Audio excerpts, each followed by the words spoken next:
My name is Jordan Kahu and I'm an ex-professional rugby league player. Fitness has always been a part of my life and deciding to retire from professional sports was not easy.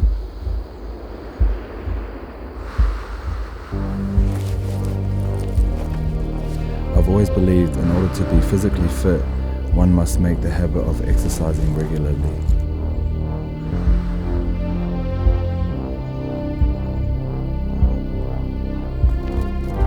Exercise isn't just for me to keep fit, it also helps me to keep my mind healthy.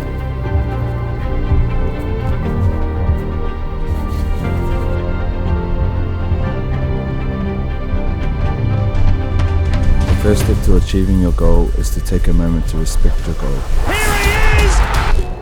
And know what it means to you when you achieve it. What a great final! Motivation is key, It's incredible! but effort is everything.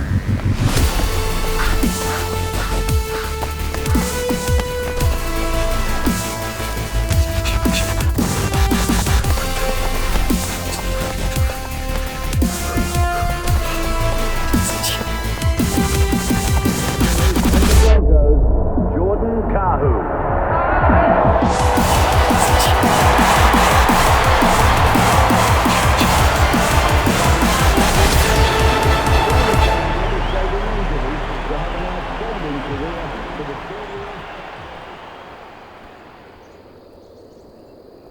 So, what did you guys think of that footage? That was with Jordy Kahu. He's an ex-professional NRL player. That was a really fun shoot today, and I used these things right here, the Sirui 35mm T2.9 and the 100mm T2.9. These are 1.6 times squeeze. They do actually have a 1.25 times adapter that you can throw on top of here, and it gives you a 2 times squeeze. We're going to be discussing these in this video. We're also going to be discussing that anamorphic adapter and 16:9 versus open gate and how to focus with these and why you would choose this over spherical. So yeah, we've got a lot to get through. Let's get into this video. What's going on, my friends? I hope you're all doing absolutely fantastic. And if you are new to my channel, please consider subscribing. That would be obviously absolutely amazing. But today we're going to be talking about the Sirui 35mm, the 100mm, and obviously the 50mm as well. I mean, they do have a 75mm. I don't have that.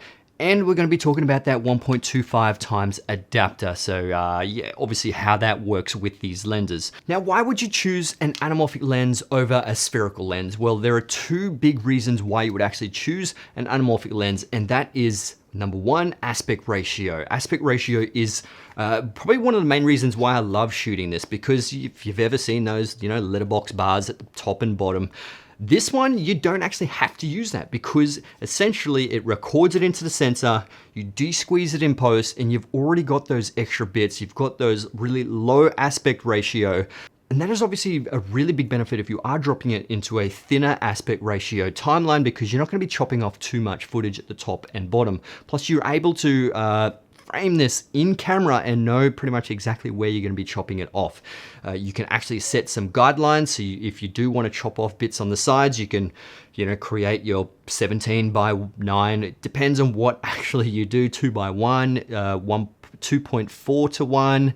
Really depends on what you use, but this makes it so much easier. Now, obviously, if you are using a spherical lens, you're gonna have to sacrifice some of your footage and chop the top and chop the bottom to fit it into a wider, thinner aspect ratio.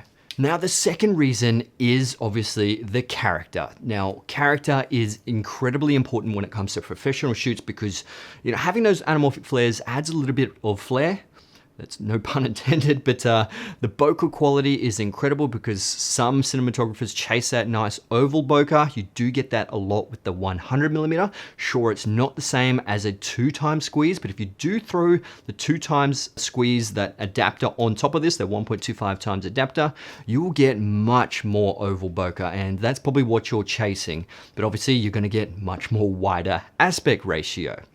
So if you do have a camera that shoots open gate, that is very, very advantageous. Obviously, the Sony Alpha cameras do not shoot open gate, so that does suck. We do have full frame cameras and we can't shoot open gate. Like the FX6 is an incredible camera. It's a full frame camera, but you can't shoot open gate. It's got a 3x2 sensor, but you can only shoot DCI 4K is the maximum. Wait. You keep saying open gate. What is open gate? Can you at least tell us what open gate is? Because I had no idea. Well, open gate pretty much simply is the ability to shoot with the full sensor. So generally full frame sensors and APS-C sensors are a 3x2 sensor. So essentially you got 3 bits by 2 bits, and that's the current shape of the sensor. And you're able to utilize the full width of that sensor.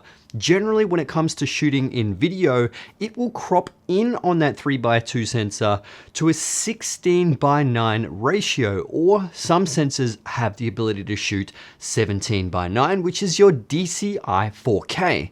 But a lot of sensors aren't able to do that full 3x2 ratio, which gives you a lot more height.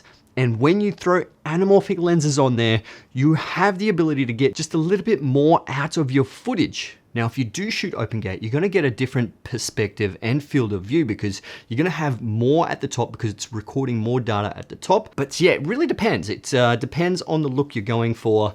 And if you are using anamorphic lenses, open gate obviously is the way to go. Now, something to note is that the 100mm does carry pretty much low distortion, which is great.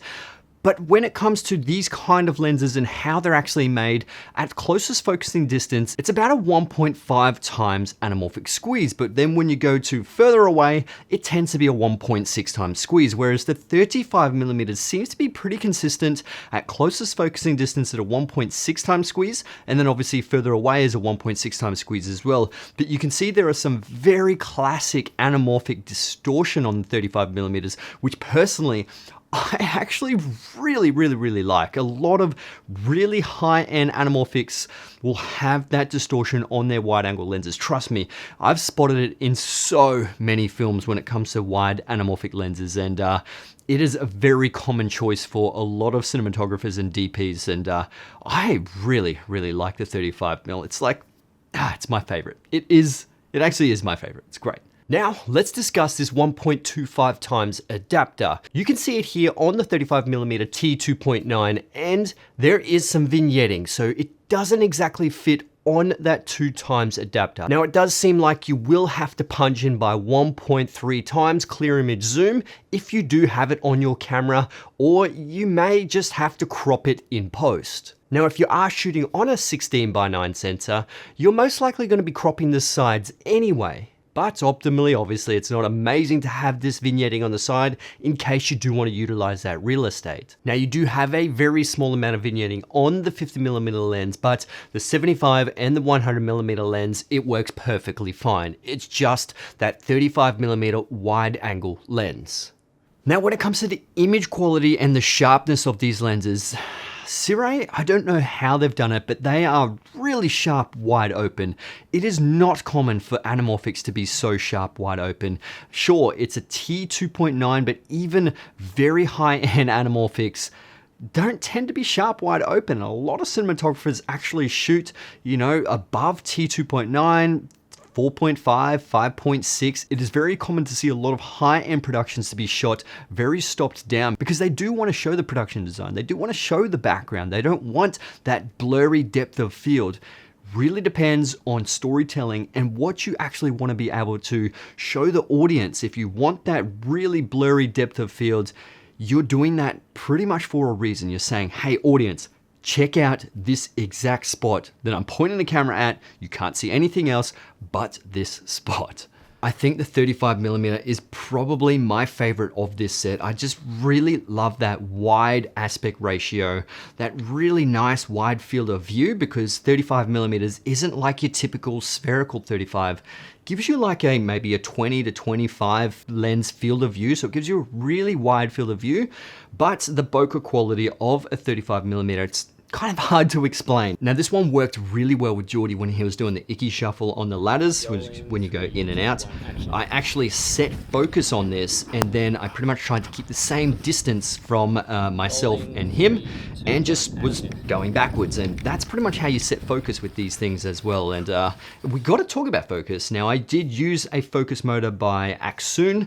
They do have a really cool one, but my favorite one is the Tilton Nucleus Nano. It's nice, nice, it's small, it's compact, and it is compatible with the side handle that I use on the FX6. Now, the biggest reason why I use that side handle is because it gives me an actual point of contact, and it's a solid handle that I can actually grab onto.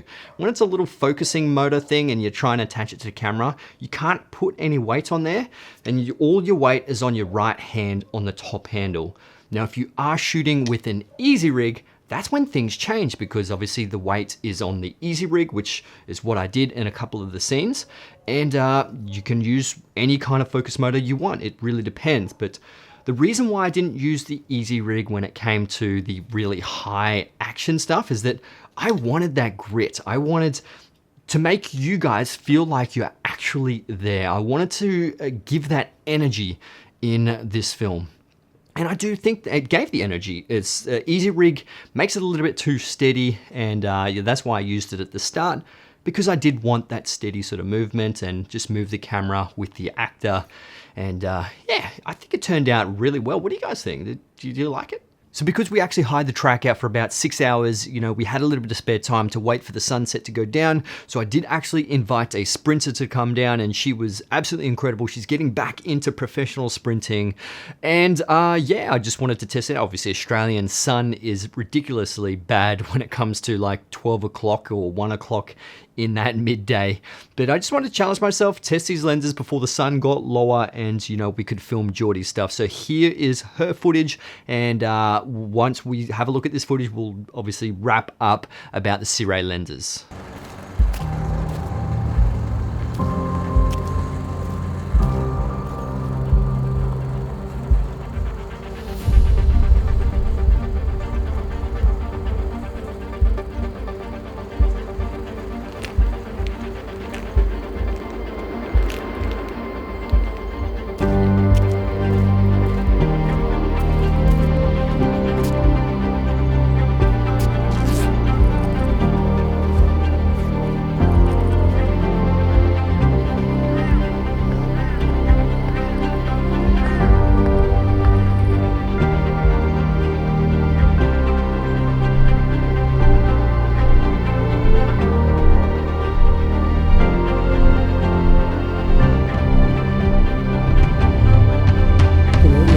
Could that be good enough to win it?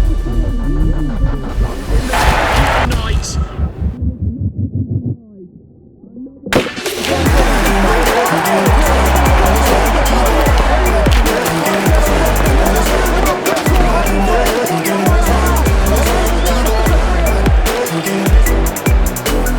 So anyway guys, I hope you enjoyed this video. If you did, give it a thumbs up, that would be absolutely amazing. Subscribe to my YouTube channel if you haven't already. And if you have any questions on the Sirui lenses, please let me know. I will try and obviously answer as many as I can. And yeah, I'll see you guys in the next one. All right, let's get it.